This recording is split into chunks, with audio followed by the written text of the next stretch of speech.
just got three things to say. God bless our troops. God bless America. And gentlemen, start your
Hello everybody and welcome to tonight's coverage of the QSR Tuesday Night Thunder Truck Series presented by Schultz Law Office. Thank you guys for joining us here tonight on V-Speed from the beautiful Phoenix International Raceway, and what is host of Race 2 of the Chase for the QSR Truck Series. And boy oh boy, it's great to be here. My name is Alec Martinez, and joining me here tonight is Bradley Cooper, and doing production for us tonight is TJ Line. Appreciate you being with me, Bradley.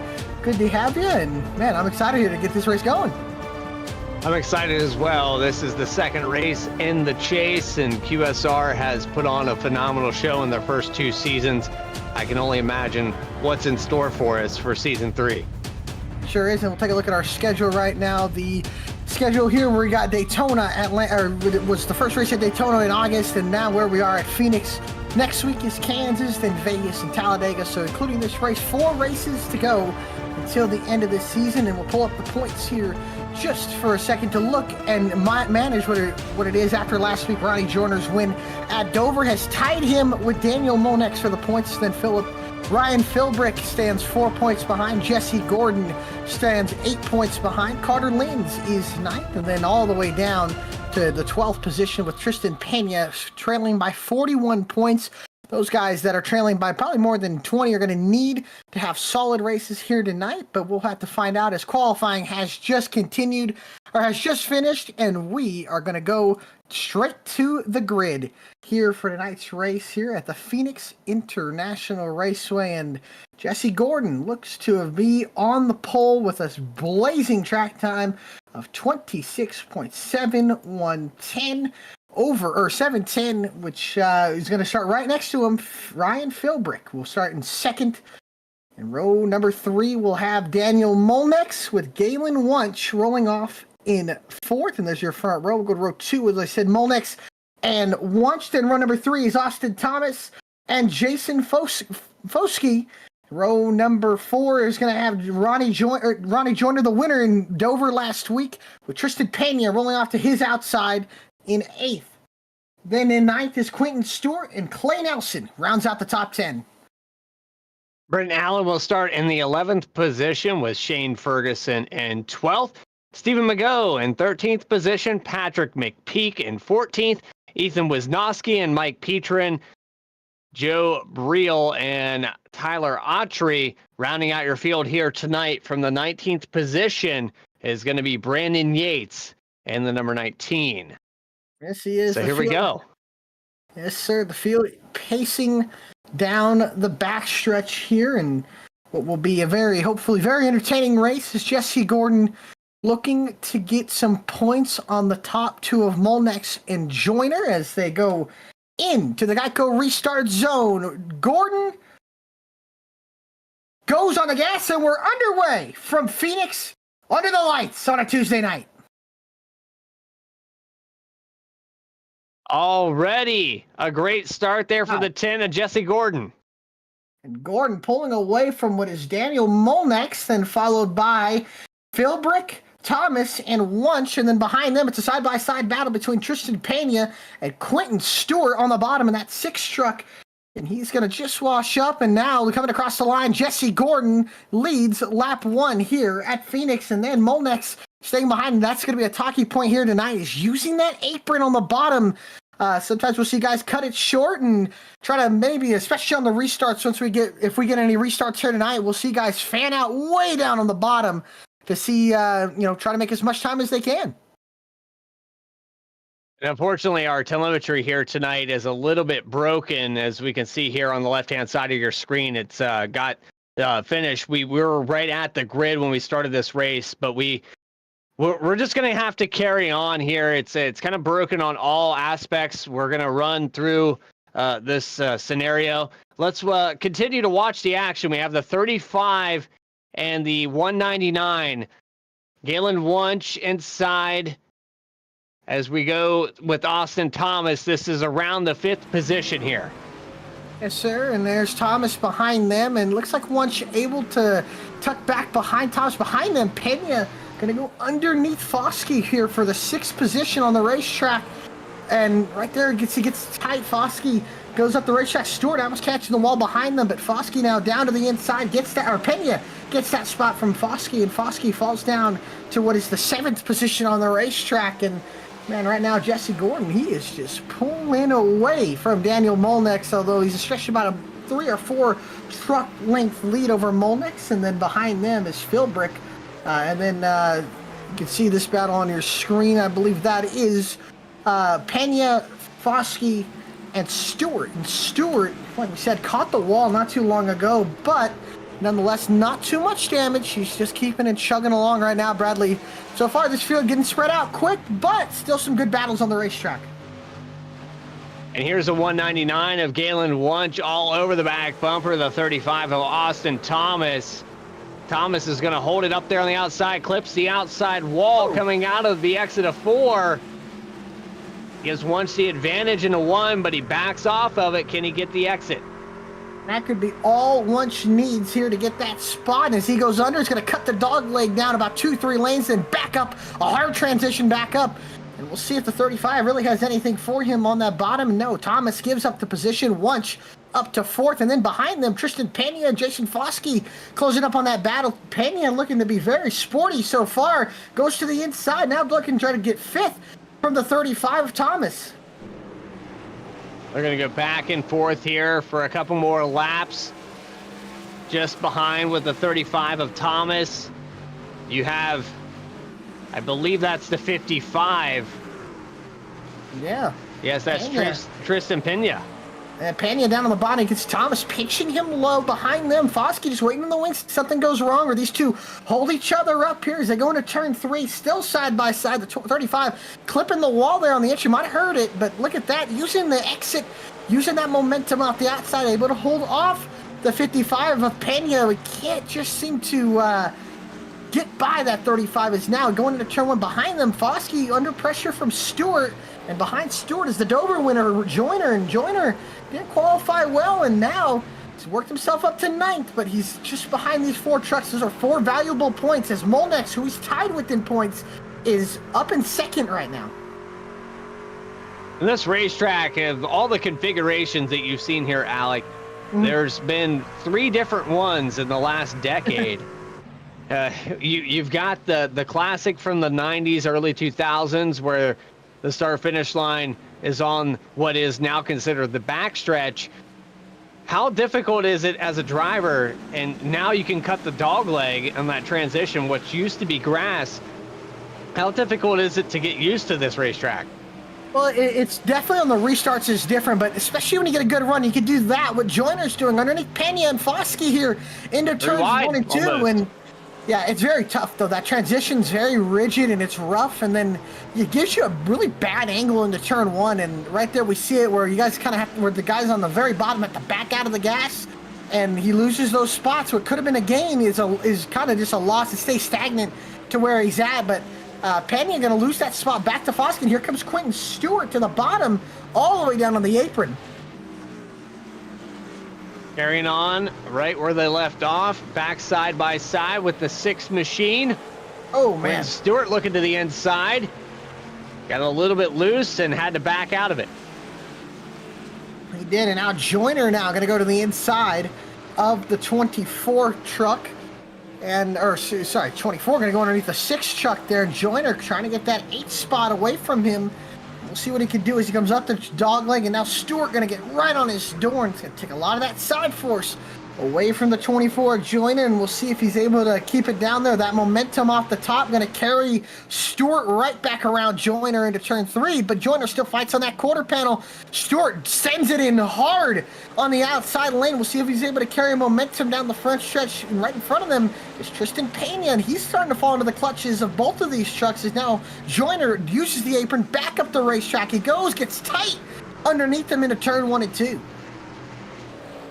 Side by side continues, and you know this is a racetrack, Alec, that if you go side by side for too long, it's very easy to lose control, maybe tuck and roll, get into the contact, the door panels of these trucks.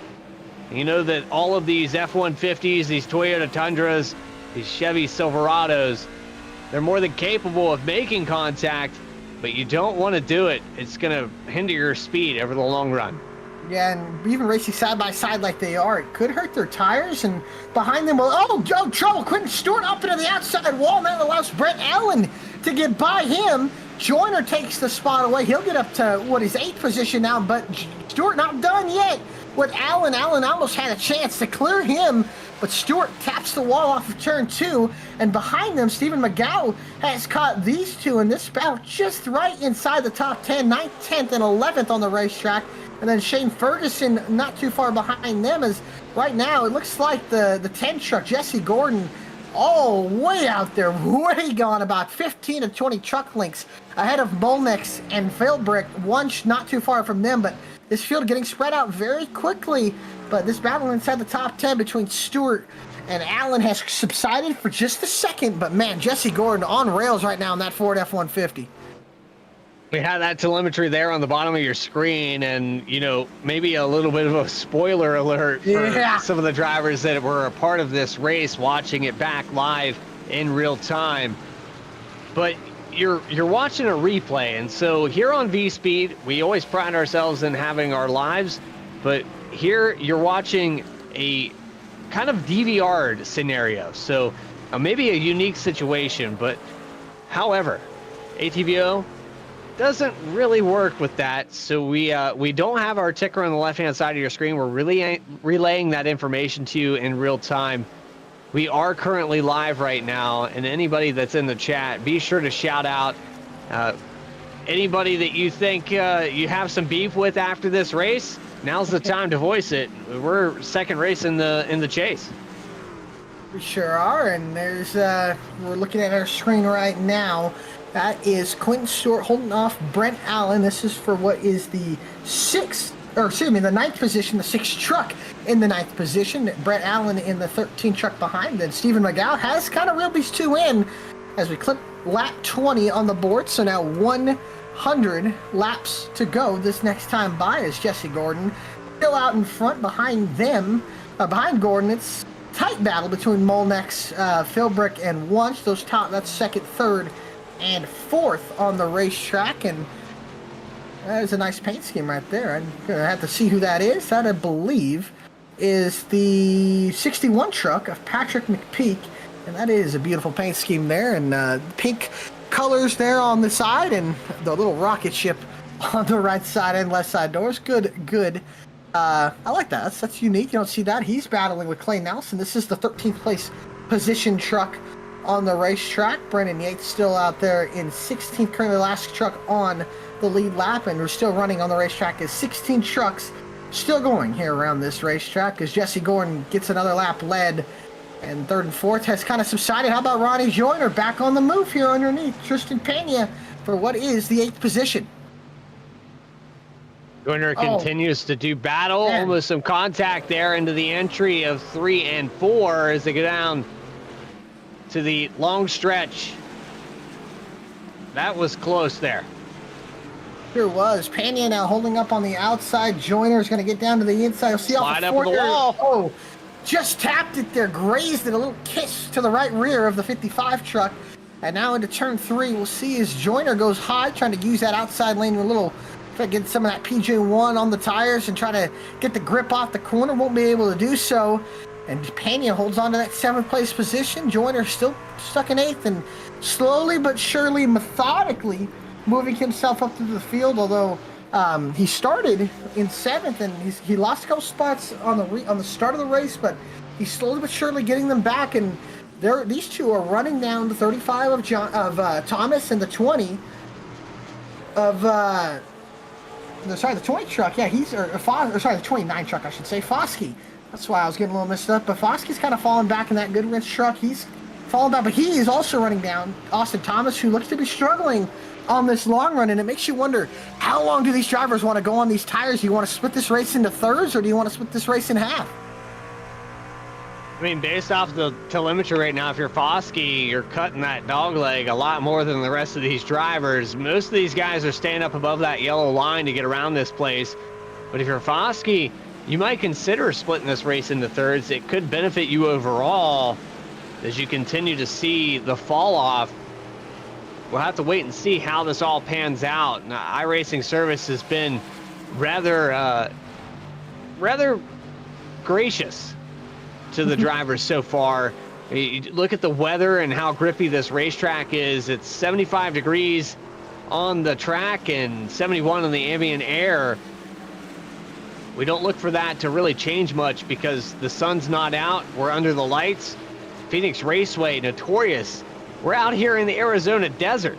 I mean, usually this place is burning up the tires just by sitting on the pit road for the grid. Mm-hmm. Yeah, and under the lights, it's deserty. It's quiet. As somebody who's lived in the desert for a while, it gets pretty cold, I should say, especially at this time of the year in the fall. You know, you get that coldness, you get that cooler temperature, especially in the night.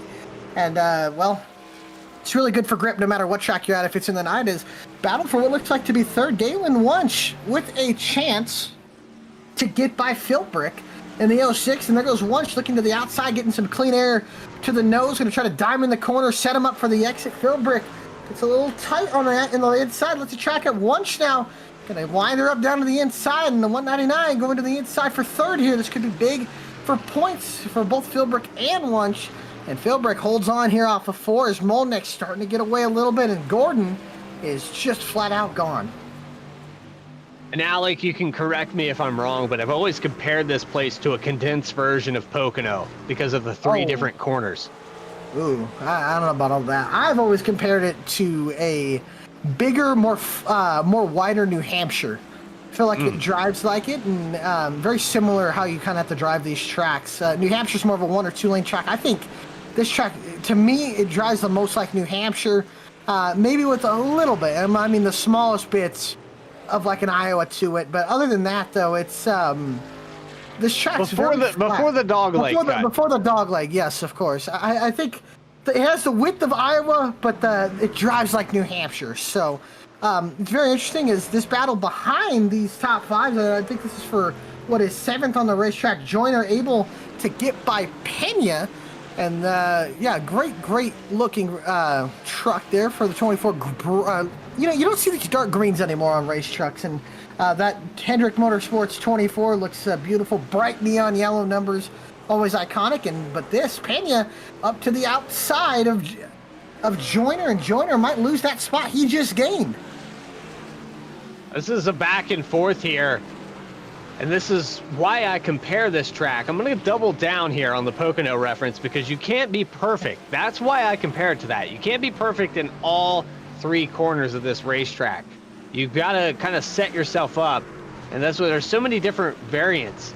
The tricky triangle for me is I'm good in 3 and 4. I'm good in 1 and 2, but it's that tunnel turn that gets me every time. And here at this place, you might come here into the entry of 3 and 4 just before the start finish line. You'll go across this cut on the dog leg and maybe you've mastered that. But that flat spot in 1 and 2, it's so crazy to me how you have 3 different scenarios on a racetrack. How can you be great at every single one of them? It's a lot of practice. It's a lot of work.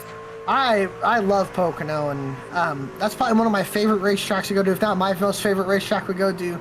I've always seemed to run well there, and I love coming out there, and it's a fun track. Phoenix, I can't say. That's why I don't agree with you on the Phoenix part, because I don't see like Pocono, because I'm not too great here, and I don't really care for this track too much. But it's definitely a unique track. It's questionable if it's a championship race. As you can see, Pena get to the inside of Joyner. It's not going to work because Joyner carries momentum. But this track, I don't know. I don't know if it should be a championship race. I don't mind it being a playoff race, but I think there are better tracks for championships in my personal opinion. Homestead, Miami is a huge one there. After the race we were treated to this weekend, I mean, yeah. Oh, beautiful, beautiful. That was pure as it gets. Oh, Joyner! Contact! Oh, man, what a save by Foskey, but that's going to move him up, and that should have been a wreck. That somehow wasn't, and Pena going to try to cash in on the 2-for-1 special down the backstretch. Here comes Pena to the outside of Joyner, but man, what a save from Jason Foskey, because that was almost his race over. That was heavy contact. I don't know how they held on to that. This is for P5, P6? Yeah, this is for 6th on the racetrack there. Thomas holding on to the 5th place position. He seems to be the slowest of the bunch, but these guys have been racing each other so much it's kind of let him gotten away a little bit, and battle for 3rd has kind of stayed stagnant at the moment, although Wunsch has been kind of any mistake Ryan Philbrick makes. I think Wunsch is probably going to be there. There's a good chance he gets by him because Wunsch has been showing a good pace on the long run. Look at that, ascend to the inside from the 199, and wow, that thing's stuck on the bottom. Jim Beam on the back of that deck lid, not able to complete that pass out of 1 and 2. Gonna go into 3 and 4, sends it down to the bottom to match the tire tracks of the 06. How difficult is it though to not get tunnel vision at this place? You race the track and not the cars around you, but when you're right up on the bumper like we are here through 1 and 2, it's very difficult to bring yourself back to, you know, the asphalt surface under those tires. It is, and you got to be careful though, especially if you're Wunsch. You may have better tires right now, but you run in that dirty air and it just pushes the front ends. You hear people talk about the dirty air and how much they just lose the nose, they lose the front end of the car, or the truck, or the car, and I think right there you're kind of seeing it there. When he gets right behind him, he's got to look for clean air to the nose to get around him. Right here, you see him follow him, but then he just kind of loses all that time he gains, especially right here. He just gets tight on the exit of the corner. There it is right there. He hits the outside wall, just being right in that dirty air. You cannot follow another truck. It's very similar to the Cup cars with how much downforce and weight these things produce. He just gets in that dirty air and he just goes straight up the racetrack, and right there it bit him. He got the wall. How about this Joyner and Foskey going at it? Joyner just got by Foskey. It's that big spoiler on the back of this machine though that causes all that wake. So when you get right up on somebody, then it's even more difficult to see through that truck. You can't see over that spoiler when you're right up on them. It sure is. And look at this. Foskey loses 1, maybe a 2nd position, because here comes Pena as you're on board with him. You'll soon see it's the 24 takes the air away. The 55 is right to his quarter panel. Might appear as now Foskey going to cut that apron, go all the way down onto the inside wall, and Joyner kind of dragging him along with him. And now Foskey going to barely clear into turn 1, but Pena fights back on the outside. Maybe going to try to cross Foskey over off of the exit of 2. No, he's going to get into him. Oh, Foskey that's heavy. gets the bump and run, and he saves it. Another great save from Jason Foskey, but another position lost, and I don't think he's going to be too happy with the driver of the 55 truck. 42 laps roughly completed here, and we're starting to see some temperament change in the quarter of the way through this race. That right there, maybe unwarranted this early in the first third. Oh, big moment off of 2. Almost Sideways. inside wall. What a save from him. That was almost bad. Lost all the side force off of 2 with Ryan Philbrick right on his door. And that's unfortunately going to cost Galen Wunsch a position, or not a position, but a lot of time to the 06, and that gives some breathing room to Philbrick, and that right rear tire probably not going to be too happy with the driver of the number 199 truck. And how about Quentin Stewart still sitting in the 9th place position? This field getting a little more spread out as we go. I think there's another good battle for 13th. It looks like Patrick McPeak battling with the 34 truck of Clay Nelson. This is for what is 13th on the racetrack, and Nelson has been running him down slowly but surely here, and they're a little bit off of this, I guess, top 10, but not too far off. I'm trying to look at about, I'd have to guess about 1.5 to 2 seconds off. Ooh, look at this, Nelson pitting Down pit road. This will be interesting to see, maybe cutting into thirds here. So a little early, but I think for drivers that are committed to that one and done, they're going to continue to stay out for an additional 15 laps. Yeah, and that's a good idea. Just cut this race in half. You know, if you get a caution, great. I think that if you're Nelson, you can't afford a caution here. You get a caution, you're already trapped 1, if not 2 laps down. So we'll see. Beautiful paint, by the way. Good looking paint scheme, yes. I'm always a sucker for flat black, and I believe that's backing the blue on the side of that machine. There's the 21. Yeah, I think that was the blue stripe on the side of that truck. Yes, the back the blue Chevy Silverado. Shane Ferguson stuck in pit road, and yeah, Shane Ferguson. That's a good throw. That's a good looking truck. Throwback there to the. I'm gonna say is that it's Wood Brothers, obviously, but not Pearson yet. I would say, but it's more it's a strange font on the side of it. Yeah, I don't know what you would want to call it. It's not a Bain car either. Not Trevor Bain either. I think it's just a little bit before that. Maybe who's it? Michael Waltrip? I think Ricky Rudd drove that at one time as well. Ricky Rudd as well, yeah. Ricky Rudd, John Wood at the time. Shout out. So many people drove that 21. Yeah, and heck, they just got 100 wins this year. That Daytona with Harrison Burton, and his walk-off win at Daytona beating Kyle Busch, and at the start-finish line, and there goes the 34 of Nelson back out on the racetrack there, but still now I think multiple laps down, about 3 or 4, as he's going to join with Joyner. And what a transition here on pit road.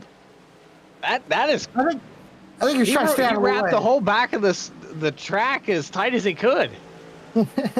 I'll never forget, man, on the restarts at Phoenix especially, you see guys send it all the way to the bottom and almost running way down there. Like you'll see guys, especially on like an on-ramp. The guy I can remember is Kyle Busch going to that second seam where that Cup Series logo is and running there for extra grip. Somehow it works. It gets clean air, but you can't run it as a race line, but you certainly can run it as a line in the restart when everybody's all packed up together. As lap 50 clicks up on the board, Jesse Gordon has led them all so far, and what is a dominant performance right now. Daniel Molnex still in second, keeping him in range about 4 or 5 seconds or so. Philbrick and Wunsch still third and fourth. And then, how about this? Ronnie Joyner running down Austin Thomas a little bit, but this field starting to get more and more spread out. Jesse Gordon, just a dominant performance thus far. Nobody has contested the 10 truck at all throughout this run. You've got drivers that are fighting amongst themselves outside of this top 3, but you're going to talk about strategies. When do we see the 2-stop versus the 1-stop prevail? Jesse Gordon pretty much committed to this. We're past the 50 lap mark. This tells me that right around lap 170, you're going to see the 10 truck come down pit road. If we go caution free here, he's untouchable. We're talking about a lead that's over probably 8 seconds here. I think you're just looking right now. It's just, man, he's so far ahead. I think he can kind of do whatever he needs. Obviously, doesn't want a caution to come out, but I think the other question begins to rise is, can you go over 70 laps? Is that possible on this fuel tank? For sure, 60 I think is going to be there. And that splits this race right in half, really. And so far, though, like you said, nobody's really had anything for this 10 truck. And heck, Molnex isn't even on the same straightaway as him until right now. Yeah. So he's almost a straightaway lead. Even if Molnex short pits him by 5 laps, when Gordon comes back out on the racetrack, he'll get right back by him. There's been a lot of trucks that have come down pit road during all of this cycle. I believe you've had John Briel and Patrick McPeak. There's a few gainers here in this scenario as well.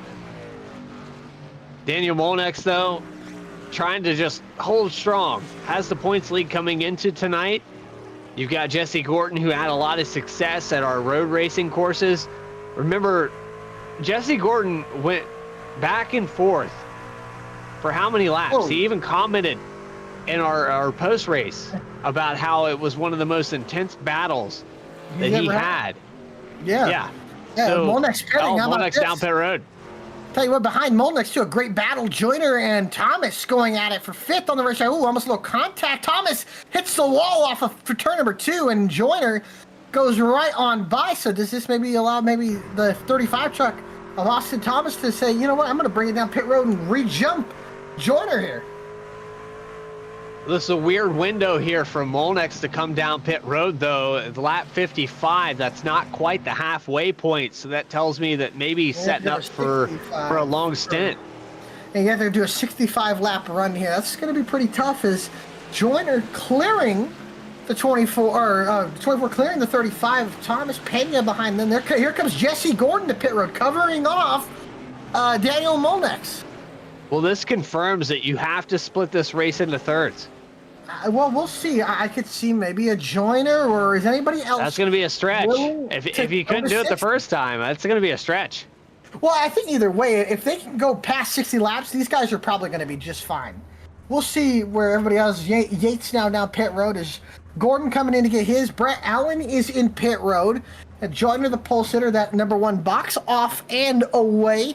We'll see where he cycles out to where Molnex is, who's just coming down the front stretch. It will be very tight, and only 1 lap difference, and now we'll get to see the fastest truck on the racetrack with fresh tires have to navigate around 4th and 5th place, as Pena now coming in, 3rd and 4th, and Pena into pit road hot, and he's going to make it. And now this sparks the cycle of green flag pit stops, and I got to think the only pit stops we'll be seeing here tonight as Gordon gets by Thomas, and now he'll look to get underneath Ronnie Joyner. But don't look now, Molnex has cut that lead in half with that short pit. He's cut it to about a second just between him and the 10.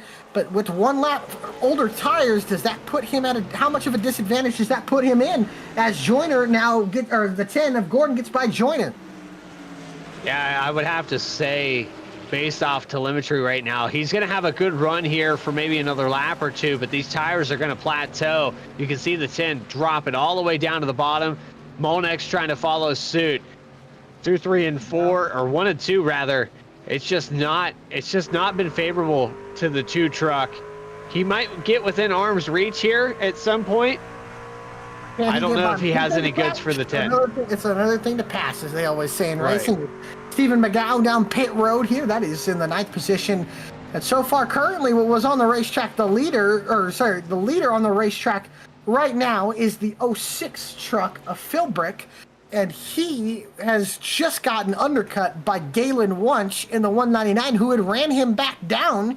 And Wunsch is now back down to pit road getting service to his truck, his Chevy Silverado. Here comes Jason Foskey. He's in pit road. Austin Thomas is also in pit road getting service done to his Ford F-150. And Wunsch off and away out of his box. Thomas will follow suit very soon as the left side jack drops. And he's off and away. Foskey not too far behind. He's going to get off and away.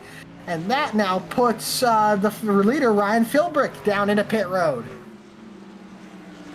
Here comes Ryan Philbrick So is to Joyner, cycle Ryan out. Joyner. This is looking more like a one-stop race. Yeah, for and the they've 06. cut this a little bit past halfway. So, you're going to put him at about, I don't know, 57 laps on this run instead of 62 laps. So actually a little bit shorter, not too much, but a little bit shorter, where you're going to see the leader, Molnex, you're going to see Gordon. They're going to go about 65, 66 laps. Overall, though, when it comes to raw speed, what Jesse Gordon has put together here, he'll cycle around after these green flag pit stops, pulling away from the two of Daniel Molnex, your points leader. You've got to win here for the 10 truck. And I want to go back to the road racing that we were talking about earlier. You describe this track more as a road course. And so as we progress through this run, how Jesse Gordon's getting around this place, it makes me believe it. So I'm going to change my comparison to Pocono. I'm going to talk more about a track that we might turn right. I hope that Jesse doesn't try to do that here, but it is more similar to how you would approach that. You're going through the progressions, you're pitting, you're racing the track, not the cars around you. Molnex is falling back progressively as this run continues. He is, and as the long run goes, it's kind of just getting more spread out, and like you said, Gordon just pulls away from him as this run kind of goes on. And once that happens, I mean, you know, you get 25, 30 laps on the tires. It's just there's gonna be a moment there off. That's out of 1 and 2. Yeah, it's going by John Briel in the 00, who still has yet to bring it down pit road. And that made me clinch a little bit, Alec, because I just got done watching a broadcast at Darlington. So for me to see a car coming out of the exit side by side like that, I felt like they were going to hit the wall. Yeah, well, luckily enough, I was broadcasting Talladega. It's pretty wide. It's hard to hit the wall if you get into it as our leader. How about Patrick McPeak? Still going out on the racetrack, and like you said, going to lap 70, I'd have to assume, or whatever he can, as the 00 is into pit road, and that is John Briel. But, I mean, I'll give Patrick McPeak this. He's going to go way longer than anybody else does, and like I said, it's a good-looking scheme. The different side numbers than you see in most trucks. The 61 truck, as he'll lead another lap across the start-finish line, but he's still got a long way to, or he's going to have a lot less laps on his tires, but he just can't afford to, speed on pit road or anything like that. He just needs to put something solid together. Sitting here on the stint, 66 laps for John Briel. Now coming down pit road in the 00. Yeah, Briel's the already longest stop. I say, yeah, that was longest he's went so far, and Briel's coming out of pit road, so there's that. And how about joined a lot of guys still trying to get their laps back, from what I can tell, is Briel out of pit road, and oh man, that got tight. Now I want to look at Patrick McPeak here to the inside of the 00, as you see on your screen. Yeah. McPeak cycled out kind of in a strange strategy here. He sure has. I think this is going to be...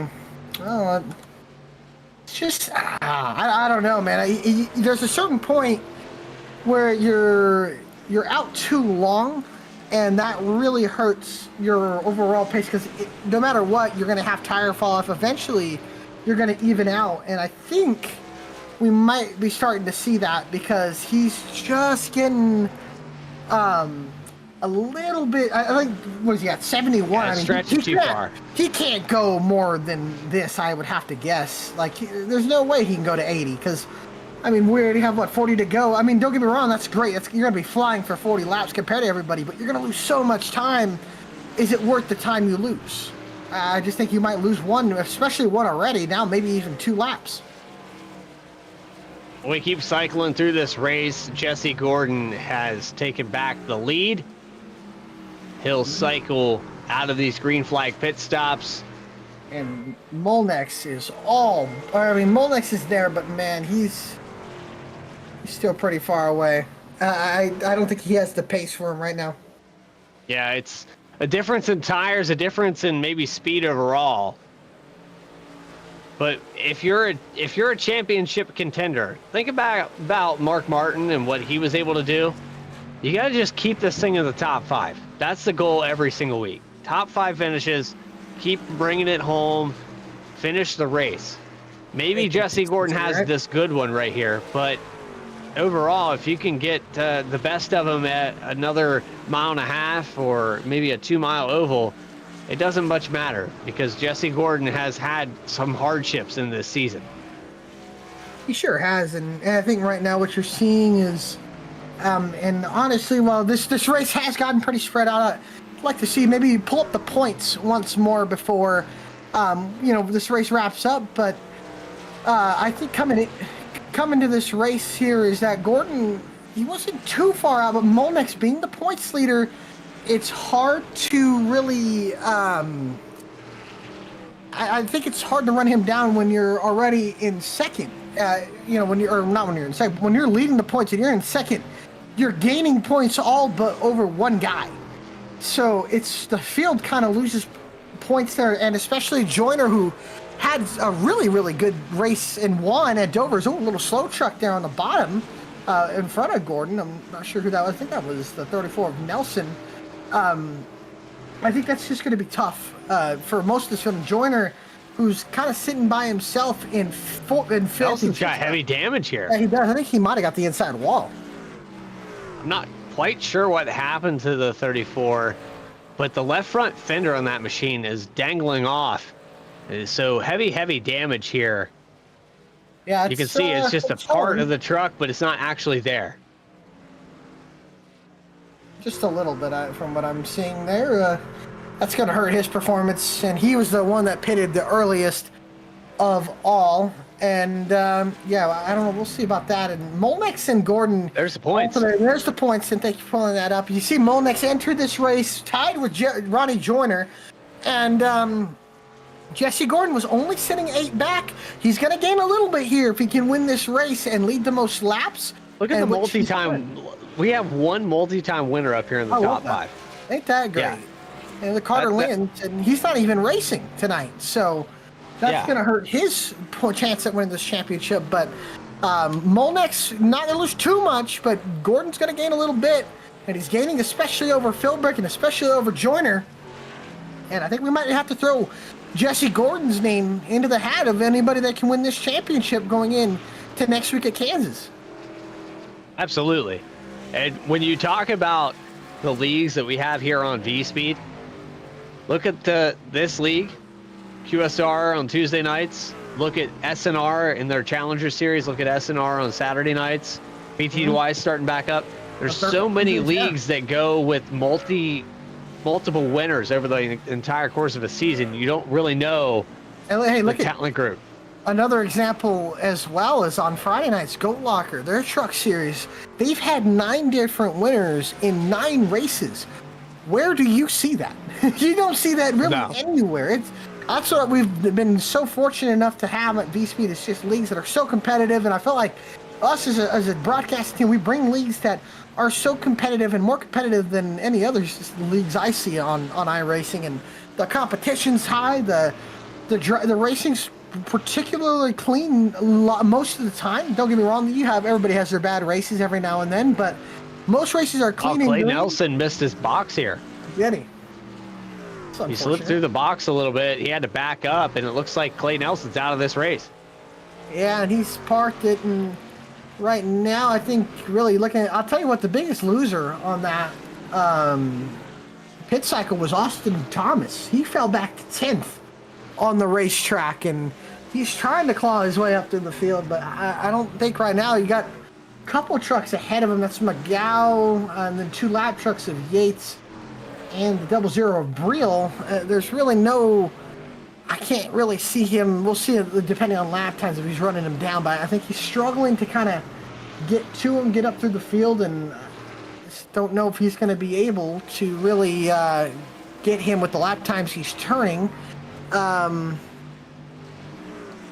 Philbrick is still under pressure from Joyner. I think that's about the closest battle on the racetrack at the moment. I just, like I said, this field's very spread out. You got a couple of trucks already out of the race. A couple of trucks didn't even really race here tonight. So you had about 16 or 17 trucks start this race at least. So, so far though, this close battle on the racetrack, Ronnie Joyner trying to get some points. not lose too many points to Gordon and to Molnex.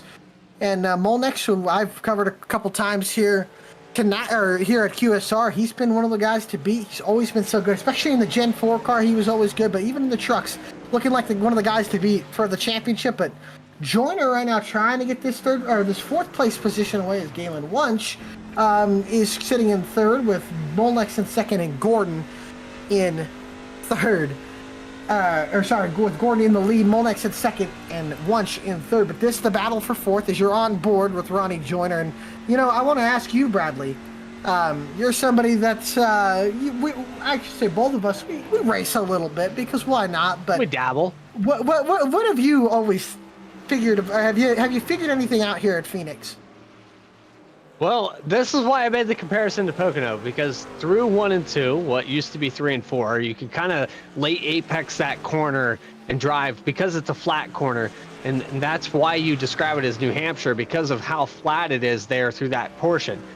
What I haven't figured out is the trail braking through those final 2 portions of the racetrack. When you go into this corner, as you're watching right here at the start-finish line, if you look at the 3 and 4, where that restart zone is, as we have just lost telemetry. We come back. I believe, we're going to come back here. Looked like a little connection error on the replay. But when you go through the progressions of this racetrack, it's very difficult to remember as you see a battle here down the front stretch, 21 to the inside. Oh, it's a big 10. That's not going to work. Oh, and Jesse Gordon is going to let this go as he's going to get by the 21 truck, and that is the 21 of Ferguson. Have I figured anything out? No, don't do that. That's what I've learned just now. How about this? Stewart and Yates going to go lap number. Quentin Stewart and Austin Thomas are, especially the 35, he is struggling on pace here. Stewart gets a little bit loose there out the corner and trying to stay on the lead lap here because Gordon's pace blistering on this long run. But, these boys are going to be fighting hard to now what will probably be the lucky dog as Thomas closes up. And here comes Stewart. Crossover down to the bottom, and Quentin Stewart going to get 10th away, from Thomas. But look at Gordon closing up behind them. Oh, Gordon really loose on the bottom. That is... Hey, if you're the leader right now, you need to just let these guys sort it out. You really do, and I think he's got a good enough gap and a good enough pace that he doesn't really need. He can give up some time to Molnex. Stewart. Yeah, Stewart's having to duke it out here with Thomas, and Stewart, another one that needs to have a good points day. So getting some points here, getting by Thomas here would help as Gordon now goes to the inside. But you got to think of it, if you're in Stewart's position, you want to stay on this lead lap as he gets tight off the corner. You got to stay on this lead lap. A caution comes out with Thomas ahead of you. You lose that lap, and you're stuck a lap down in 10th and have to risk this race going and getting another caution. If we get one here, as now he loses a lap, but crosses over to the leader. Look at how far down he goes, almost to the pit cone. A shallow entry into turns 1 and 2, and Gordon will have that position over him. So now Stewart, the first truck, a lap down in 11th, and Thomas is sitting in 10th. But they're going to have to fight for his life to keep that lap, or stay on the lead lap with now 30 laps to go here at the start-finish line. When you're navigating lap traffic, as is Jesse Gordon, you have to be very careful. You got to be very meticulous to get around. And Stewart almost got into the 35 of Thomas there off of in turn 1. And notice that Thomas has a little bit of damage to that right rear, and then maybe that's affecting the aerodynamics for sure. The spoiler bent a little bit, so struggling with side force, having to yaw the truck out, and it's not maybe working. Heck, the 21 truck of Ferguson has ran these two down now. It's the battle for the lucky dog. This is a battle for the free pass position, but if this race continues to go green, it doesn't mean much. You gotta take whatever you can, and if you're behind this far at this point in the race, a free pass position doesn't prove much. You have to gather up your line. You have to start being a little more clean on the racetrack. There you're looking at Quentin Stewart. Cut of the nose there. Oh, he's gonna get tight. There's gonna contact Stewart. Sideways. Can he save it? Could this be the caution? No. What a save from Stewart. He loses the spot to Thomas, and here comes Ferguson by the 6 truck, and now Ferguson sets his eyes on the 35 truck to be the first truck a lap down. And man, what battling is the second place truck on the racetrack, Daniel Molnex, in that 2. He has ran those down. And would you argue to say that Blue Deuce in this series, well, he's closed up on this battle, so I don't think he really wants anything to do with it other than just get by it. Yeah, you're telling these guys right now, I'm navigating, I want to get up to that leader who's been within, 5 seconds of me this whole time. Regardless of how much fall off you have, these lap traffic cars have to be aware of these leaders and let them navigate around you. Even if you're in a battle, you don't want to contend and mess with the lead. There's nothing more embarrassing than costing a driver a victory if he could go up there and catch the 10.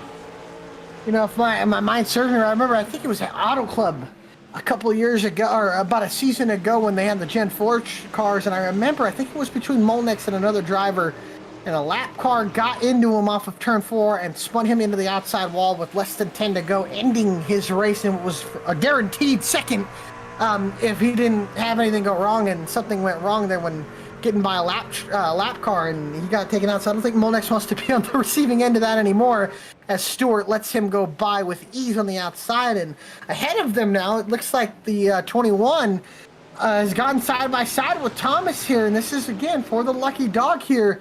Don't count out that 21 truck, the Wood Brothers looking truck there, and that's Shane Ferguson, the outside of Austin Thomas, for what is now 10th on the racetrack. Do we have a lap count here for him, Alec?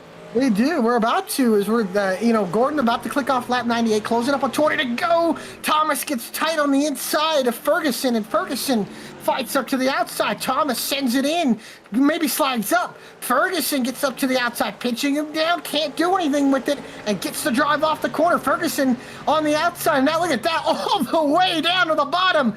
Cuts just even with Shane Ferguson is Austin Thomas. Molnex behind them, and second saying, boys, sort it out so I can get by you real quick. And Ferguson finally gets the spot. Thomas gets loose. Molnex goes to the bottom. Stewart follows his suit behind them. And now Molnex going to have to navigate through the lap traffic that Gordon has, but it seems like Gordon was able to get through this traffic quicker than Molnex has been. So as we go through these laps, you're seeing Jesse Gordon just continue to dominate the situation. I know we won't have post-race interviews here tonight, but how good is it for Jesse Gordon to add, if you're going to add yourself to the list of names of multi-time winners, that's a very unique list. Well, he's definitely going to pass tech inspection. He's going to try to make sure that happens. Well, you almost jinxed him. He almost gave him the commentator curse, and he almost hit that wall pretty hard. Yeah. Yeah. Sneak up on you. He sure did, and he's still good, though. Like I said, the pace he has. I got to ask you, Alec. Go ahead. Rattlesnakes and scorpions. You live out in the desert. I do, yeah. They come out and bite you. That's kind of what the 10s They sure do. I'll be honest when with you least expect it, that's what's going to happen here to the 10. That's what it's looking like. Yeah, we'll see. Oh my goodness, what a send from Molnex now. Wow, into the wall. Way up the track. I think Ferguson would be smart to just let him go here, because Thomas is coming back once again. But I tell you, I'm not too much of a fan of snakes. Never been a fan. Not a huge fan. We have timber rattlesnakes out here in Ohio. That sounds we do. awful. It's rare. Copperheads are the ones you worry about. Yeah, those ones. Yeah, I got a friend. They study all the snakes and reptiles, and they're into it. I can't say I'm into it, but yeah, no, they're. I'm not into it either.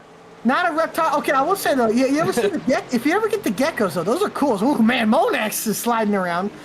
But the geckos are cool. I like the geckos. They're all right. But anything else, not a huge fan. Not a big snake guy, especially. If there's anything that scares me in life, it's snakes, God, and heck, it's got to be 550.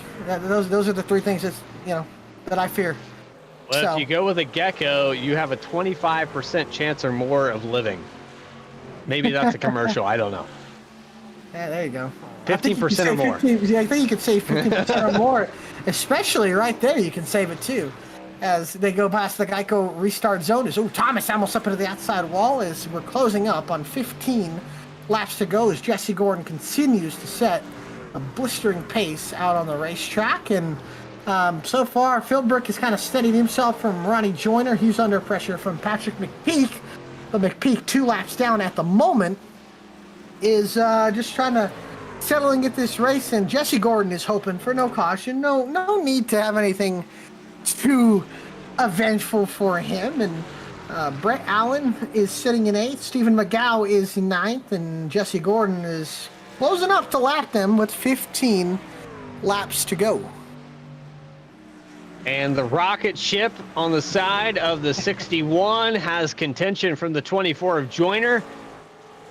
This, of course, back and forth all the way through this race, but I believe the 61, because of that overcut, I think he's benefiting. Maybe we didn't call this correctly, but it looks like those tires are prevailing. Just a little bit. Tiny bit. Tiny bit. Tiny I mean, bit. it might be good enough for a top 5. It could be. We'll see, though. He's getting in a top 5. I think right now his pace would probably get one. Pena, he's not really running him down much, I would say. So I think Joyner, if he can just keep the wheels on it, I think he'll be he'll be fine. And you're a funny guy, Bradley. Yeah, he's just right now he's keeping with it. No need to get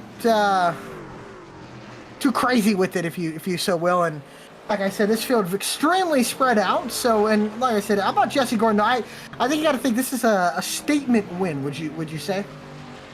This has been a dominant performance. We saw one here at Darlington just on V-Speed a moment ago. But what Jesse Gordon is doing here is similar to what in the SimRacerHub.com Challenge Series with Casey Carrington. You come out here, you practice, you do what you know.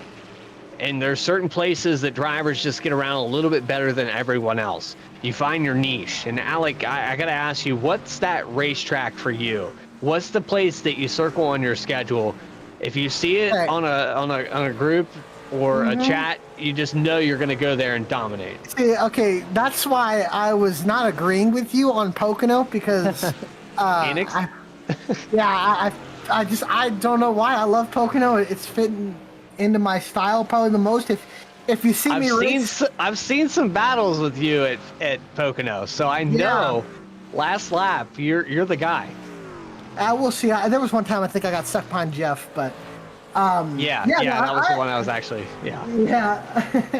I love Pocono. Pocono is one of my favorite tracks. When it's not fuel mileage, I feel like I kind of have it down. It just depends, but I really wish the Cup cars would get spread out, because I feel like they're fun, but you just need to get spread out for it to matter. The draft's so big in the Cup cars. Even the trucks is pretty big. It's hard to get pulled away. It takes probably a fuel run or so to really separate yourself. But Pocono I've always loved, and Watkins Glen I've always loved. I love Watkins Glen. It's like it's fast. You can attack the corners. I've always loved Watkins Glen. Another race I finished second at not too long ago to I think it was Aaron Smith. So. Here a plot twist for you, Alec. Let's hear it. I'm just gonna say Jesse Gordon hates this racetrack. He's just out here. Maybe he just found some speed. What if we've all had those situations as well, where you come out here, you don't put any practice in, and you find yourself, because of maybe the weather or an iRacing update, you're just suddenly bad fast here.